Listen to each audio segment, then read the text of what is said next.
right. So Jonathan is a researcher at Google Robotics. He did his PhD at NYU with Jan LeCoux. And since then at Google Robotics, he has done all sorts of very fun and interesting things from computer vision to learning from demonstration to, well, I'll let him tell you more about that. So Jonathan, take it away.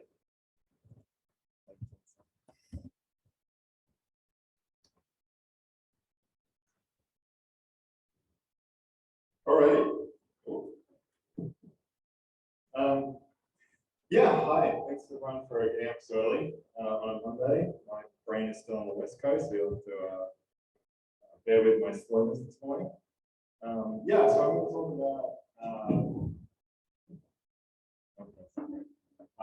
to talk about the pick and place work that we've done at Google, mostly at scale.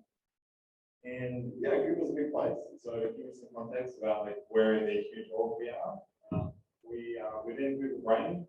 We have a Robotics at Google group, and our group are the people shown here, but you know, there are tons of people that have collaborated on all this work, including operations folks, software engineers for infra, TPCs for arrangements and stuff like that. Yeah, so what does our group do? I'd say these days we mostly focus on imitation learning methods, particularly supervised methods. So various forms of BC, IBC, transporter nets. We also do a lot of computer vision. My background is computer vision, so it's kind of unsurprising to people that know me.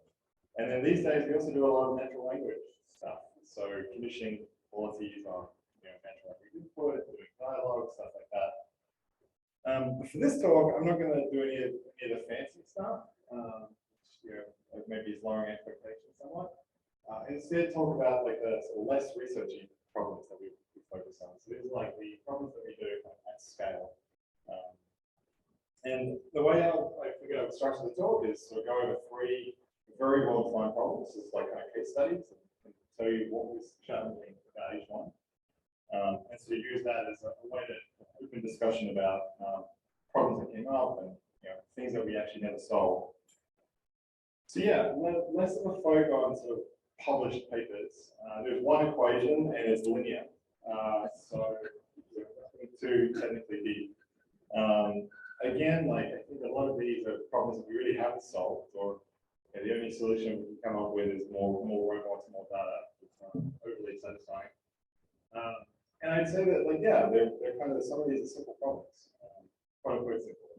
But, as we know as researchers, some of the solved problems actually can end up being so yeah, the first one is singulation. So this is a pretty simple problem. Pick up an object from one side of the bin and put it into the other. And hopefully empty the bin if we're successful. That's how we measure the success. And then start again and go back that way. So here is a UR5, we can vacuum suction and the fact that the metrics are actually all measured off the vacuum pressure, so they're pretty accurate. And the way this would define the task is to infer a single bit. The place is actually completely scripted as we described in our random location event. And then we have a low-level controller actually go to execute that action. So we can tune the hell out of the controller to be super fast and pretty safe. We do bin to avoid manual resets, but the real version of this problem is you singulate on the conveyor, or you're sorting the bins, things like that. And we choose this sort of sparse action representation actually to scale our data collection. So we do all of our operation for a data collection remotely. So we have operators on the other side of the world doing this task, basically picking up points. Those actions are executed asynchronously. And it's obviously you can scale because then you have operators controlling more than one robot, but it's also very latency tolerant. So we can have like a whole multiple seconds of latency, and they can do the task no problem. So yeah, what does the solution look like? Again, like we're not going to go into the technical details of some of these solutions, but I think it's important to give you a flavor of what we apply to these problems. Here is just a comment. Right. We use pre-trained resonance, but mobile nets and other networks are also used, especially in the case where you need to run things on a robot or you need to be latency tolerant. And there are some, details we do actually condition on task, with some representation of task. Here would be like the right bit, which is pretty boring in terms of task representation. And then, yeah, we trained the model to output a dense per pixel likelihood. And then we use the depth to do like raycast effects plus normal estimation to actually get the point. Super simple stuff. But the output is this ranked set of 6 dot points. So yeah, what's the first interesting thing about this problem? I think one is we focus a lot on quality for academic papers, basically how many times you succeed or your percentage of success. But realistically, all of the industry people in this room will know that there are much more important metrics out there. And the first one is OE. I had no idea what it was, so I'll explain it. It's basically the composite of availability, performance, and quality, where availability is effectively how long the robot is live, like your percentage of planned uptime. Performance is the throughput, so the number of samples you can get through, given your expectations. And then the quality is the one that most researchers know, which is the percentage of success work. So implicitly, this includes robustness and some of the safety things that Connor was talking about. Where the first term, availability, if you break the robot, it needs to be fixed, that eats into your uptime. And to kind of give you a war level for what is usually interesting, 85% is sort of the industry standard for OE, for at least a lot of these sort of simulation problems. And a little anecdote, I think this is conservative, it probably took a month to 2 months to get to 60%, and it took about a year to get to 85%. So it's a really long, heavy tail of getting this number up. And that includes, getting basically the streak of uptime. So how long you can have the robot online, 8 days. But yeah, that was sort of part of it. And so why is it hard? I think the solutions to mitigate policies doing the wrong thing is not really discussed that much in the literature. First problem. The other one is obvious. You need hardware that can scale to actually do tasks like this 24/7 for many weeks at a time. So you run into all kinds of crazy outlier events like suction cups breaking off, power outages, wildfires in California, faulty sensors, people knocking the camera, stuff like that. And so yeah, you do a large iteration on hardware that will work and eventually get you to high availability. Same for what's less obvious to researchers, how much infra actually goes into building a production system that can be reliable for that long. So you have release schedules for builds, break the build and fix it the next day. We have smoke testing, all sorts of on-robot integration tests that are really important.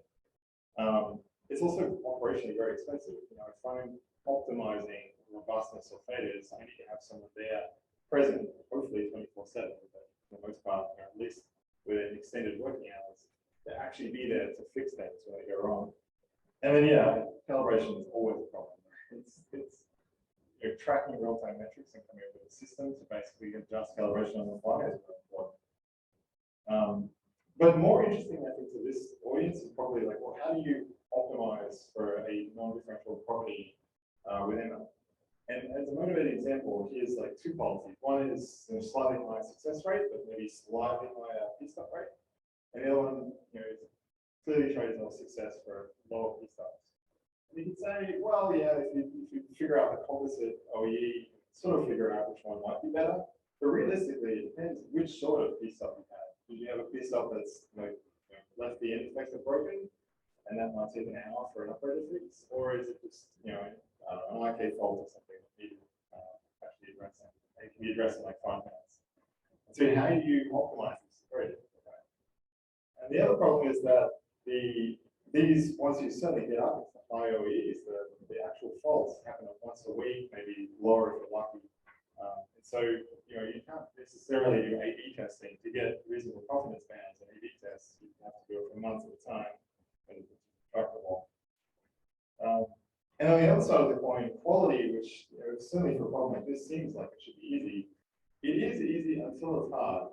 And by that I mean, once you get up to this sort of 99, 99.5% success rate, you get into a regime where If you're on policy RL, you're not getting out negatives. We actually incorporate negatives into BC as well.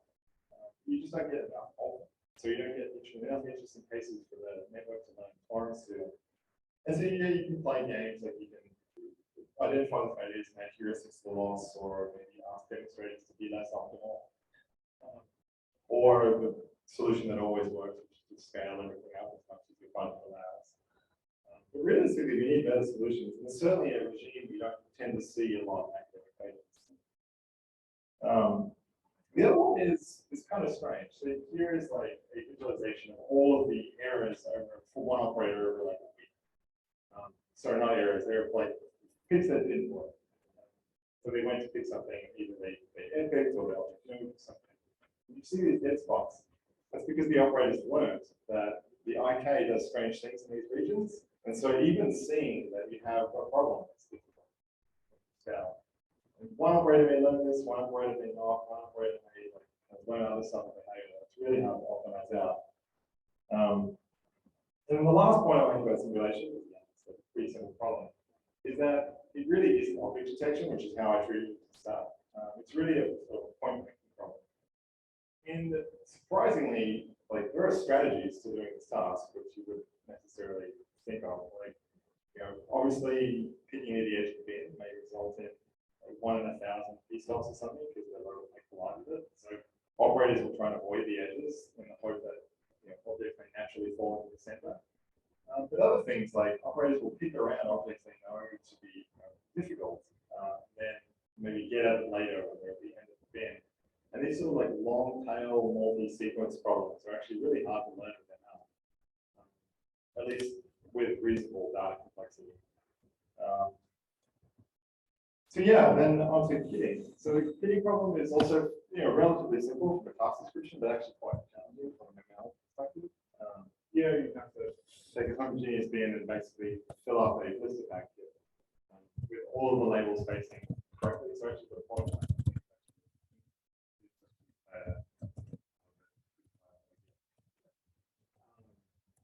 Yeah, so this is now a pick and place problem.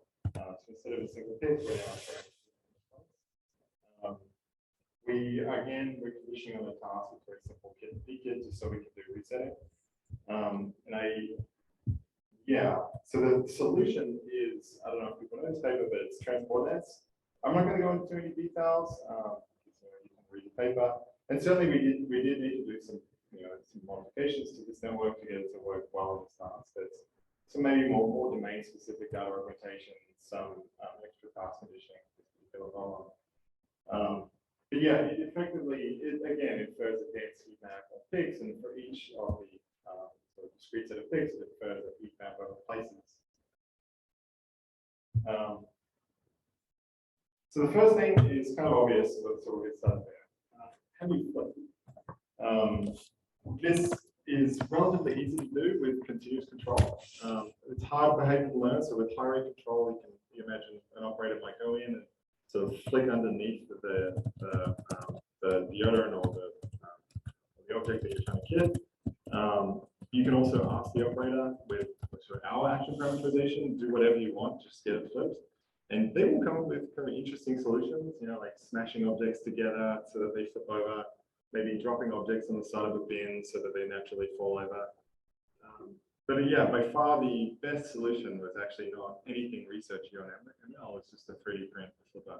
I think this is like a really nice lesson to learn that you can try and get fancy, but at the end of the day, if this is 100% successful, like just do this. But I think the real ML technical challenge for this particular problem, and even though it seemed like it's a pretty simple sequencing problem, there is a lot of ambiguity. So if you ask 10 operators to do this task, you'll get like, I don't know, 5 different sort of ways of doing the task. Here, the example I gave is like, and we see this quite often in practice, where operators may sort of flip each object individually and then put them in the kit, or they may flip all of them at once so that they're all on the table and then put them in the kit. There's many different ways of even doing this very simple task. And as long as your action parameterization for the network can represent this multimodality, it's okay. But it adds extra data complexity. Certainly, like models like to overtrain the particular operator behavior. And they know even if an operator is most likely to work on a certain workstation, it'll even train to those dynamics, which is kind of nuts. And so this is really, I think, a very tricky open-ended challenge. And certainly, like, you know, the off-policy IRL folks talk about suboptimal experts all the time, right? But realistically, these are, you know, maybe 5 optimal experts. They're all getting 100% success rate. They just do the task completely differently, which makes things difficult. And the other one is also kind of obvious, but you know, this particular task requires millimeter precision, maybe like 5 millimeters. Honestly, it's hard to know. Some of these specs are quite default, so that naturally objects will fall into place. But yeah, we have to effectively deal with it. So accuracy, label, science when we train models to do this particular task. Because they need to be both, you know, torrent to human label noise, because that's the operating data that we're training on. But at the same time, they need to be millimeter accurate, which, you know, is not something you normally have to do. I think the other really weird, interesting thing is that we didn't find a good use for depth in terms of learning, which I know, you know, you read many papers that incorporate depth somehow. We didn't. And it, you know, it could be the fact that we're using like off-the-shelf commodity depth cameras like Kinect, which are nowhere near as good as some others. And I think the other one is like alignment, RGBD alignment is surprisingly difficult to do at scale. So you can calibrate it out for a particular robot. What we found is that these things drift, weirdly. And then measuring the drift is actually not super trivial. Especially if you, it's okay if you need to bring the robot down 5 minutes a day to sort of measure alignment and recalibrate, but if you're trying to do that once a week, it just wasn't plausible. And then yeah, the other one is, you know, why did we do BC for this problem? It seems like it could actually be pretty good for RL. We couldn't find a good simulator or a way to simulate the soft body dynamics of these end effectors. And we tried with, you know, parallel grippers, but got less success rate. But yeah, simulation was a huge bottleneck for this problem actually. And here's 2 weird planning modes. One, the end effector just goes through, the other one, it, you know, slips in a strange way. And we effectively gave up on sim at all actually for this problem.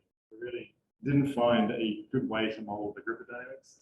So that even like began to match the real world. Okay, and then so now on to the third one, decal. So yeah, another kind of obvious problem. The task is just to take all the boxes off the pallet and put them onto a conveyor belt.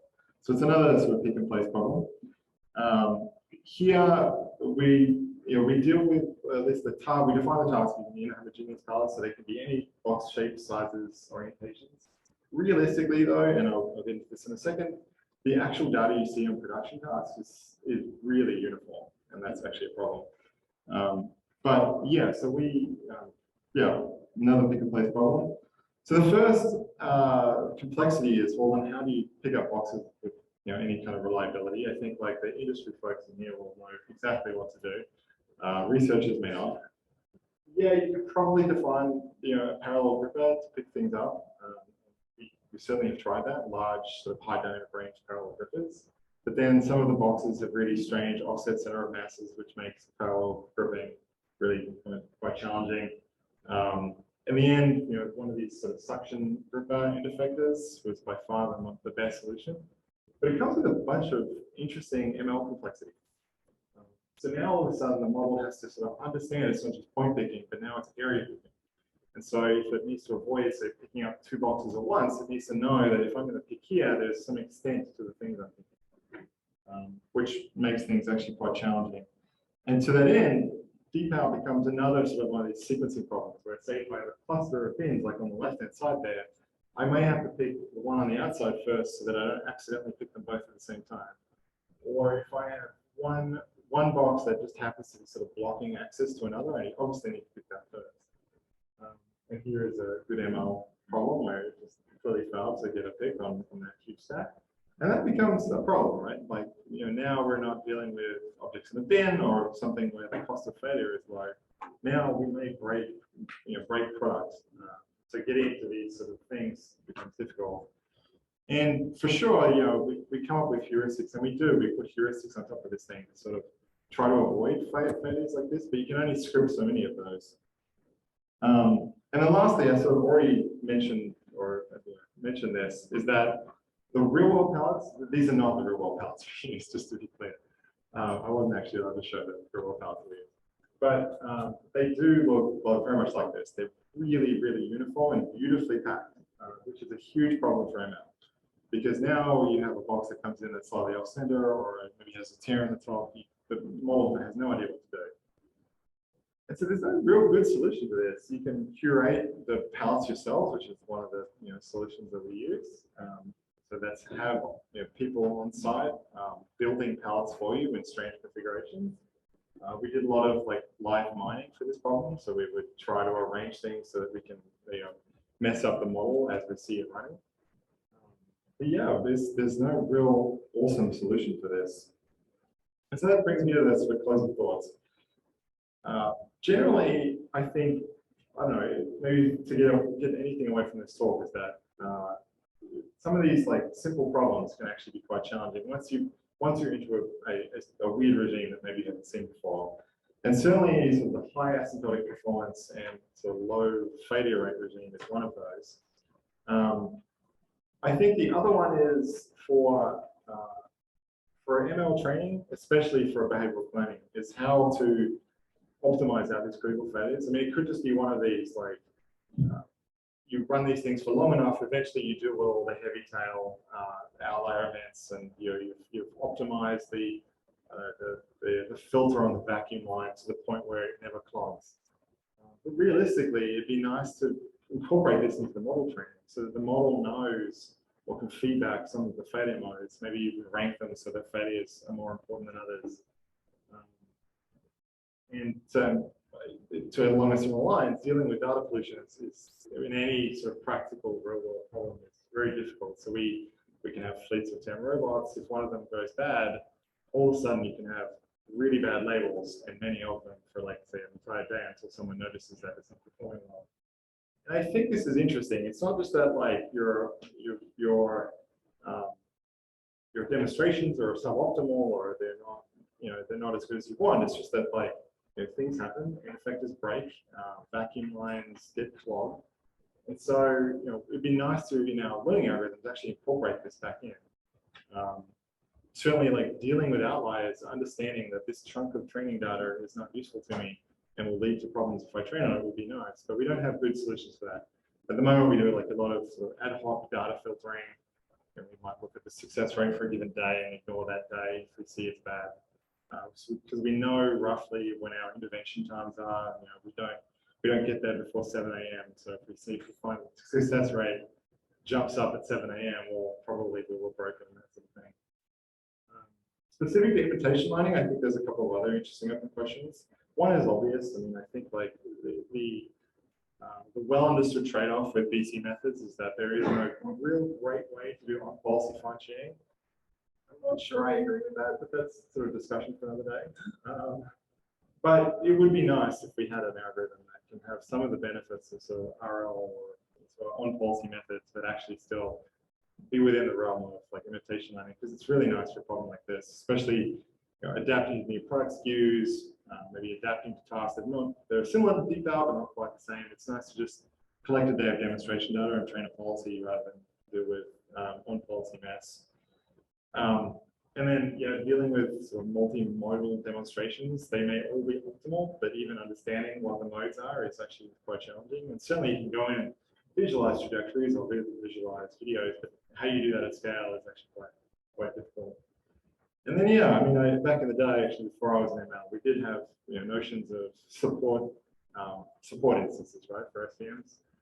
There are similar things, I think, for deep learning that we're not quite nailing yet. Like understanding some of the active learning community certainly does this, but understanding that 1 in 1,000 samples is actually far more important because it represents a critical failure mode for the policy, and somehow getting that back in, I think, is important. Yeah, that's all I have. Open up to questions, I guess.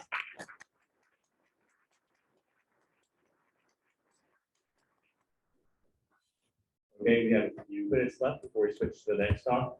If anyone has any questions, feel free to step up to the microphone that's right here in the aisle. Questions for John. We'll also have another chance to ask some questions later during the panel.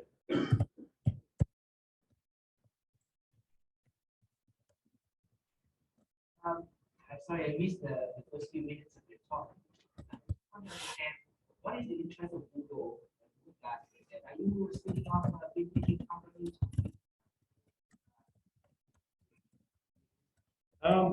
Yeah, I can't really answer that question, which is crazy. No, I mean, I think they're Google, especially robotics at Google, is always trying to look for problems that will motivate research, right? And certainly, like I said, we focus on a lot of high-level tasks like language condition models that do things like grab your objects from the kitchen or do like more complicated compound tasks. But this is just another sort of benchmark set that we use for making sure we're on the right track.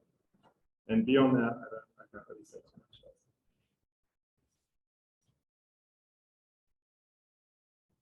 So this issue of multimodality of demonstrations, sort of, on the one hand, a nice juicy research problem, but on the other hand, it's probably like throwing your practical hat and just prompts the demonstrators to like collapse them into modalities to one strategy. How do you guys think about like what problems to actually work on research-wise versus like let's say this practice? Yeah, it's a good question. Certainly, I think it depends what the end goal is. Do we want really high success rate on some of these tasks? If that's the case, then yeah, I'm going to take some shortcuts and basically show demonstrators exactly how we want to do the problem. With that said, I think even taking these ad hoc shortcuts, you're always paying a cost for it. Whether it's like, a complication you didn't see, or you've asked people to do something some way and then they tell you, oh, I can't do it that way because this happened. And so even within that realm, we're constantly readjusting, like going back to more researchy solutions, maybe better ways of training models. Yeah, it's not easy finding the right balance, actually. I'd say, yeah, this was a lot of follow-on work to Transportates, which is already published paper. So to some extent, that also takes the burden off researchers, right? Like we don't have to get a paper out because we have one. So it's nice to then say, okay, well, what can we get out of this? I think that's also really nice. Yes, sorry, John, to make it I think in terms of learning from scratch.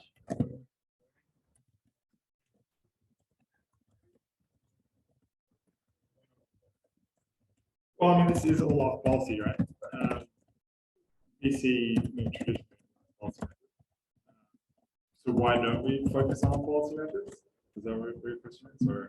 There was this thing about better on policy fine tuning. Oh, yeah. So for things like kitting, really precise tasks in particular, there's no sort of close feedback for this particular action parameterization because it's very sparse. It's like a pick and a place. But for high rate control, we have another variant of this problem where we do it with like 10 hertz actions.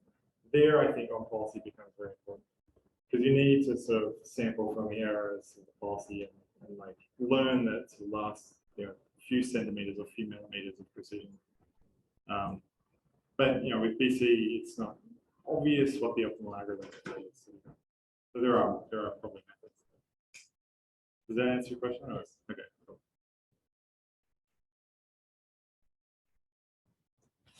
Okay, let's thank our speaker one last time, and we'll switch over to